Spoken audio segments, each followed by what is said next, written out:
Assalamualaikum warahmatullahi wabarakatuh. Hai teman-teman semuanya, apa kabar hari ini? Semoga selalu diberikan kesehatan ya. Amin ya Allah ya Rabbal Alamin. Perkenalkan teman-teman, nama saya Rifa Nur Afifah dan teman saya Sinta Alawiyah. Kami dari kelompok 9 mata kuliah pembelajaran sains anak usia dini yang diampu oleh Ibu dosen Ira Anggraeni MPD. Kami akan memaparkan materi tentang pembelajaran sains untuk anak usia dini yang memiliki gangguan. Teman-teman dengarkan ya. Baik teman-teman, pemaparan pertama akan disampaikan oleh saya sendiri. Selamat mendengarkan. Adapun pembelajaran sains untuk anak usia dini yaitu dengan mengenal bagaimana anak mengalami gangguan-gangguan yang terjadi pada mereka itu sendiri. Yang pertama, anak yang memiliki gangguan visual. Sering kita sebut anak yang mengalami gangguan visual adalah anak yang tidak melihat atau tunanetra. Pengertian dari tunanetra adalah seseorang yang memiliki mata tetapi tidak memiliki fungsi untuk melihat, sehingga keterbatasan orang yang memiliki tunanetra ini tidak bisa melihat benda-benda di sekitar mereka. Adapun cara untuk memberikan pembelajaran sains pada anak usia dini yang mengalami gangguan pada penglihatan, yaitu dengan cara kita membawa anak tersebut untuk memberikan kesempatan meraba setiap benda-benda yang kita kasihkan atau kita berikan, sehingga anak tahu ini bendanya apa, kemudian ini apa. Contohnya seperti kita akan mengajak anak ke kebun menanam tanaman misalkan. Ketika anak bertanya, "Ibu ini apa?" berarti kita sebagai guru atau pendamping atau fasilitator bisa memberikan atau menjelaskan ini namanya tanaman apa. Kemudian anak disuruh untuk meraba sehingga anak tahu perbedaan tanaman yang satu dengan yang lainnya. Yang kedua yaitu anak yang memiliki gangguan pada pendengaran. Sering kita sebut dengan anak yang tuna rungu atau anak yang memiliki keterbatasan dalam mendapatkan informasi atau bahasa. Adapun cara yang bisa kita lakukan dengan memberikan pembelajaran sains untuk anak usia dini yang memiliki gangguan pada pendengaran, kita bisa mengajak mereka untuk melihat sesuatunya dengan menampilkan foto, kemudian video, kemudian mengulang kata apa yang kita ucapkan, memberikan informasi, kemudian dilatih untuk mendengar dengan cara headphone atau mikrofon. Yang ketiga, anak yang memiliki gangguan pada perilaku atau emosional. Nah, cara yang bisa kita lakukan pembelajaran untuk anak yang memiliki gangguan emosional, pembelajaran sainsnya dengan kita mendiskusi, kemudian anak diajak untuk mengobrol, diperhatikan. Jadi anak merasa bahwa kita itu ada untuk mereka gitu. Jadi bahwa kita itu selalu memperhatikan mereka, didekati, kemudian ditanyakan apa yang susah, kemudian bagaimana cara dia belajar gitu. Jadi sebelum kita memberikan pembelajaran juga kita harus mengetahui karakteristik setiap anak yang memiliki gangguan tertentu, sehingga capaian yang diperlukan atau indikator yang harus dicapai oleh anak-anak yang memiliki gangguan khusus dapat didapatkan secara maksimal, agar kita juga sebagai pendamping atau guru bisa memberikan pembelajaran sesuai dengan teknis-teknis yang diajarkan. Selanjutnya, pemaparan akan disampaikan oleh teman saya sendiri, yaitu Sinta Alawiyah. Selanjutnya akan dijelaskan oleh saya sendiri. Anak dengan gangguan fisik motorik. Pada masa early childhood, sering kali kita memperhatikan bahwa ada anak yang memiliki kondisi fisik tertentu, dan hal ini menghambat pertumbuhan dan perkembangan anak. Anak dengan gangguan fisik ini perlu diketahui kondisinya serta mendapatkan penanganan yang dapat agar ia dapat berfungsi sebaik mungkin sesuai dengan proses perkembangannya. Pada masa perkembangan ada beberapa gangguan fisik yang cukup serius sehingga perlu diperhatikan lebih lanjut.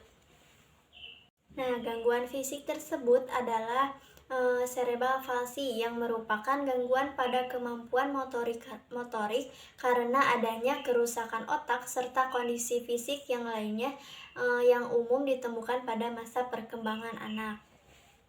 Nah, ada batasan cerebral palsy, yaitu cerebral palsy adalah kelainan neurologis atau otak yang mempengaruhi saraf motorik untuk pergerakan tubuh.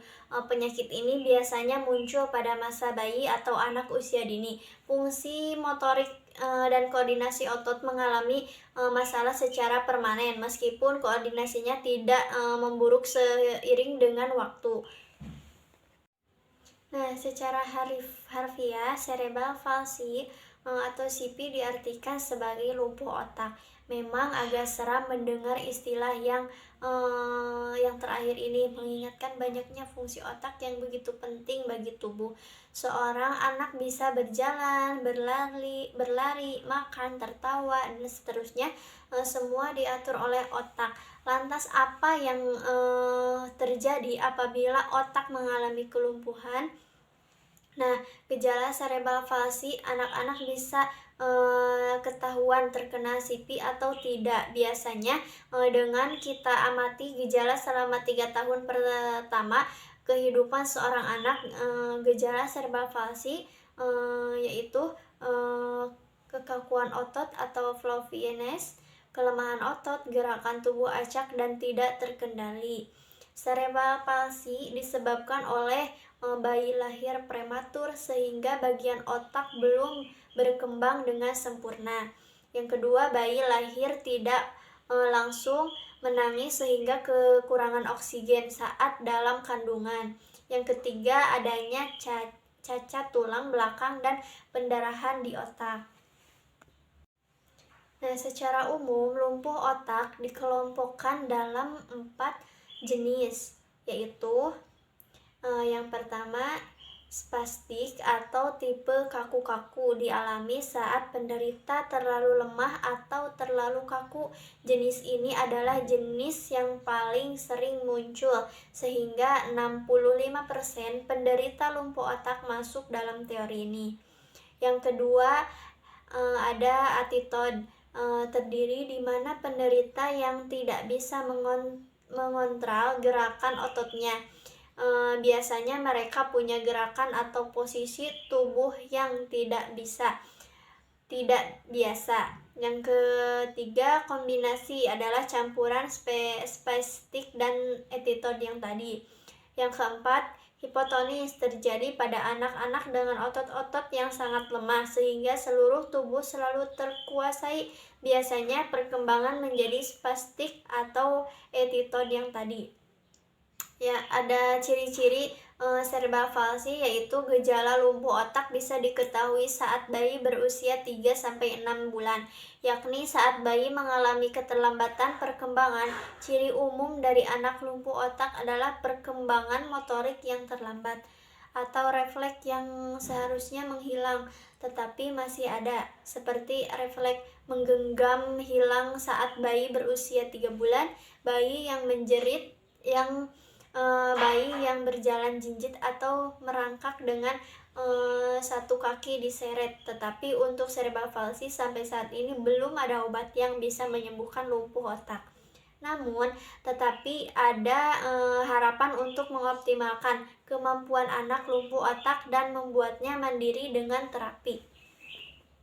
Nah, terapi yang diberikan pada penderita lumpuh otak akan disesuaikan dengan usia anak atau berat dan ringan penyakit, menimbang dari area otak mana yang rusak. Meski ada bagian otak yang rusak, namun sel-sel yang bagus akan menutupi sel-sel yang rusak. Dengan cara mengoptimalkan bagian otak yang sehat seperti pembiaran rangsangan agar otak anak berkembang baik.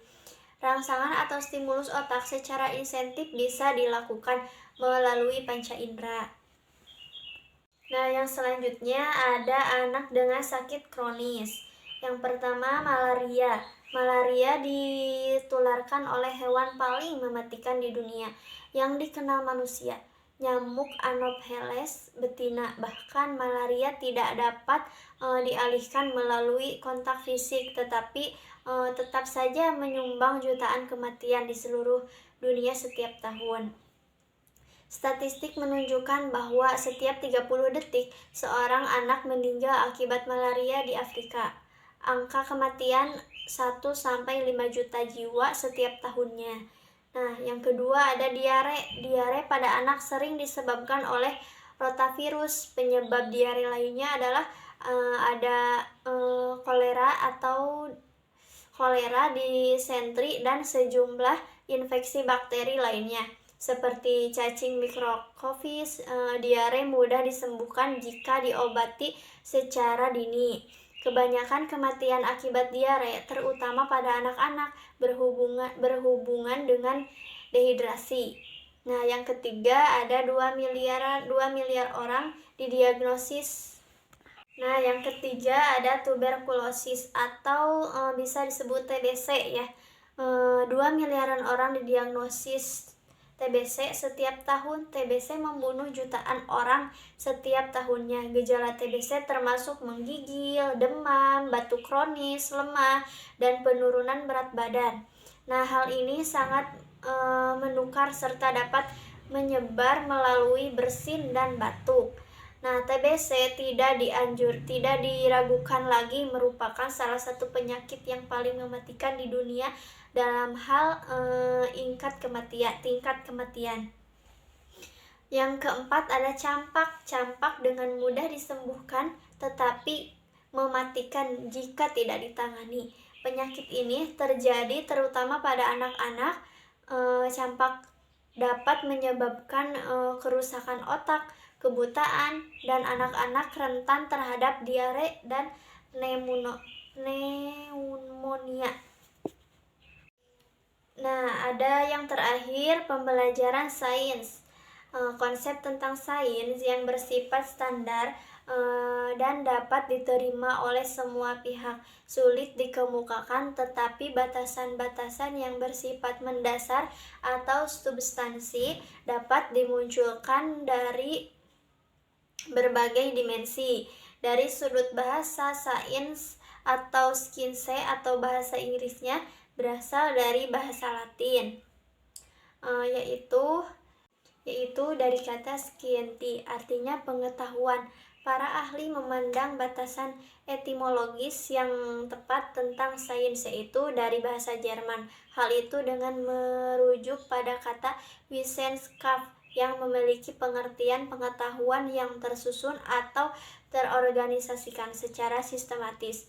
Secara konseptual terdapat sejumlah pengertian dan batasan sains yang dikemukakan para ahli.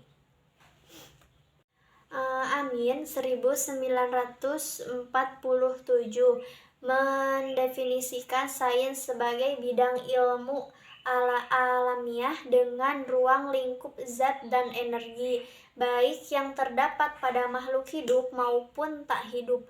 Lebih banyak mendiskusikan tentang alam atau natural science seperti fisika, kimia, dan biologi.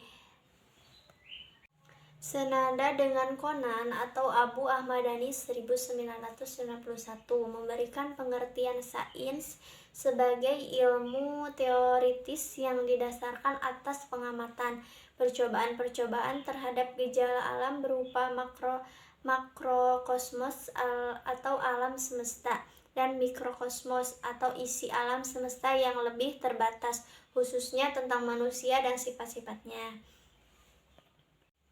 Nah, sekian presentasi dari kelompok kami. Wassalamualaikum warahmatullahi wabarakatuh.